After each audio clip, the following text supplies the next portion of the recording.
Okay. Hi, Jess here. I am checking in after my first day with Deirdre in Innocence Matters. I'm about to hit the sack with my cat, who's very interested in what's going on. Good thing he can't read, or that would be a confidentiality issue. But I'm about to hit the sack after a wee bit of legal reading after work, and I'm feeling exhilarated, a little bit overwhelmed, but a good kind of overwhelm that doesn't feel insuperable or horrible, but feels totally manageable and just indicative of how much I have to learn and how great this is going to be this summer. So I'm very excited. I'm looking forward to the rest of my summer. I can't wait to dig in and to learn more, to affect change, all that good stuff. So I will continue to check in, let you guys know how this is going. Until tomorrow, I'll see you. Goodbye.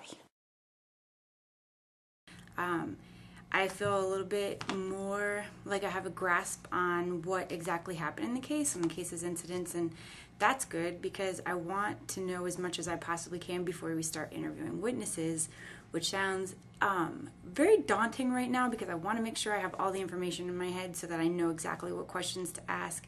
And I've never done it before, so I'm excited about it, but I'm also a little bit nervous. Today was exciting because Deirdre and I interviewed a witness. So before we started interviewing, she was like, I'm going to let you take the reins on this one. And my brain was like, I don't think you want to do that. But what she reassured me of is that sometimes not knowing everything is actually helpful in these interviewing situations when you're just trying to gather information, because you have to rely on a bunch of open-ended questions and try to just get the story and draw it out of the interviewee. So I think it went really well. I was feeling pretty nervous because not only did I want to do all of the necessary good interviewing things, but I also wanted Deirdre to think that I was totally brilliant. So those two things working together in my brain didn't really work very well, so I had to just try to focus only on really what questions made sense to ask after what questions.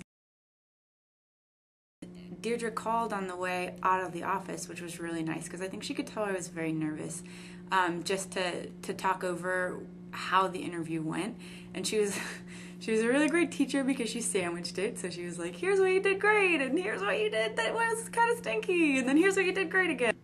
I feel like the only way I can explain what's gone on in terms of how I feel my interviewing skills are and just the questions that are popping into my head and the follow-up questions is like when in 4th grade you learn about the Cambrian explosion.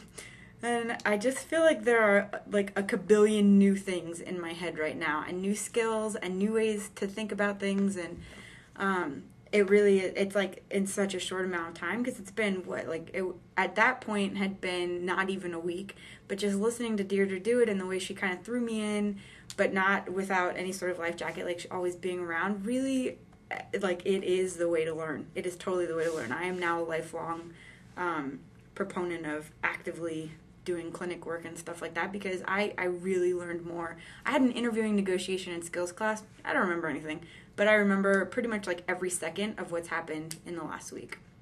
So, testament to Deirdre and actually doing things that matter. That's another thing that feels... There are times when it's hard for me to really think, and it's hard for me to trust what I'm thinking, because on one hand, that I'm more invested in this now than I've been in anything else I've worked on. I am troubled to the point of insomnia about the realities of this case, and an innocent man being in jail, and all the time he's missed, all the things he's missed, all of the life that is just gone, all the danger he's seen. It makes you think about how many cases there are like this out, and how many false witness identifications there are, and how much the justice system needs to be. But what is great about it is that 9 to 5 passes like the wind. I just can't even, that sounds funny, passes like that. But I can't, I want to come in early, and I want to stay late, and like I want to do everything I can I want this case to get moving. I want to get all the footwork and all the stuff scanned in so that we can really start figuring out how to concretely.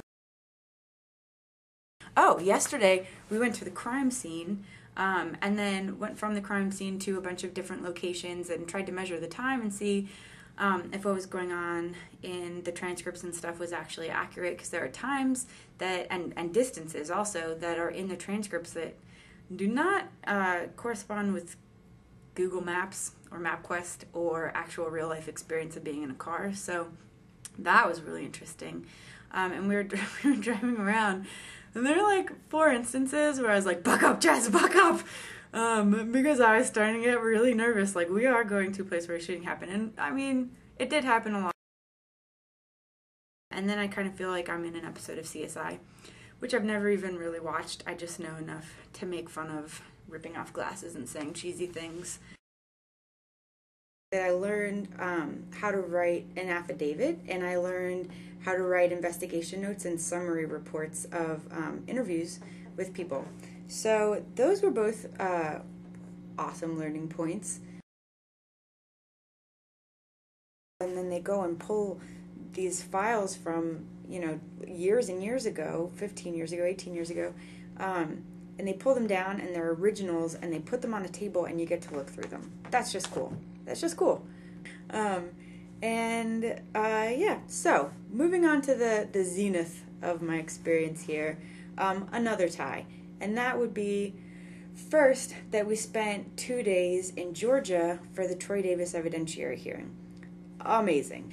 It was a huge, huge learning experience for me, and I had about 200 things to Google, like what is hearsay, and why do some things set out of court constitute hearsay, and some things just don't at all. And there were like 1,500 things I wanted to know and look up, and I did. I feel smarter afterward. So it was a crazy time. The tie with that amazingness was going to visit our client. And your heart just gets broken over and over again. The one wrong turn, like one alibi that is just not strong enough, or one kind of just being where you're not supposed to be, or being involved in things you're not supposed to be in, and his entire life has shifted in a horrible way. So I can see just getting lost in this. I feel more invigorated and excited, but I feel less like it's okay to stop working at the end of the day, and more like I really want to get a structure in place for how to attack this case and do as much as I can possibly do before I leave this summer, and hopefully beyond when I leave this.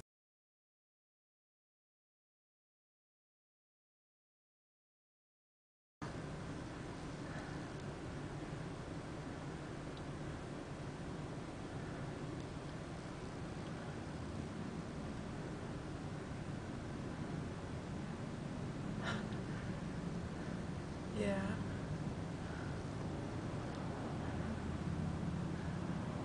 Oh. Aw. Are you okay? Ah! You are horrible! You're horrible! Oh, I just started crying. Ah. Hey, John! Did you hear how mean that was?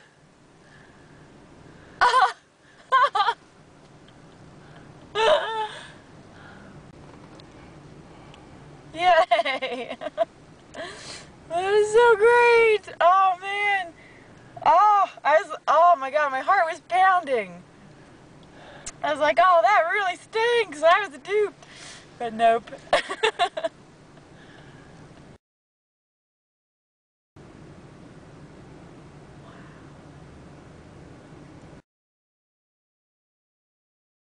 But I hope that I can give back to Deirdre and this organization all the amount that it's given me and put in my head.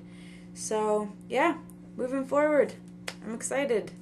I want volunteers. I want new people. And I want to make this as good as I know it deserves to be.